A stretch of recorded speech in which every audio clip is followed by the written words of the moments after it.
அஸ்ஸலாமு அலைக்கும் வரஹ்மத்துல்லாஹி வபரகாத்து. நம்மள நிறைய பேர் என்ன பண்ணுறாங்கன்னு சொன்னாக்கா, நோன்பு வச்சுக்கிட்டு சில பேர் நோன்பு வைக்காம இருப்பாங்க.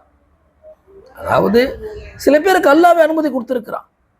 ஒருத்தவங்க ப்ரெக்னெண்ட்டாக இருக்கிறாங்களா, அந்த பெண்மணிக்கு விடுறதுக்கு அனுமதி இருக்குது. உடம்பு சரியில்லாமல் இருக்கிறாங்களா, அவங்களுக்கு நோன்பு விடுறதுக்கு அனுமதி இருக்குது.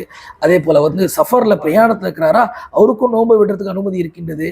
எனவே இப்படிப்பட்டவர்களை நோன்பு வச்சு ஒருத்தர் விமர்சனம் பண்ணி, இந்த அம்மா பாரு நோன்பு வைக்க மாட்டேங்குது, அவரு பாரு நோன்பு வைக்க மாட்டேன்டாருன்னு சொல்லிட்டு இவர் நோன்பு வச்சு அவர்களை விமர்சனம் பண்ணி அவங்களுடைய பாவ சுமையை இவர் வாங்கிக்கிறாரு.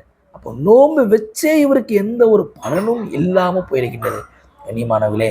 எனவே நாம் அமல் செய்கிறோன்னு சொன்னாக்கா நம்மளோட நம்முடைய அமலை வச்சுக்கணும், தவிர இந்த அமலில் மற்றவங்களை பற்றி என்ன பண்ணக்கூடாது, விமர்சனம் பண்ணக்கூடாது.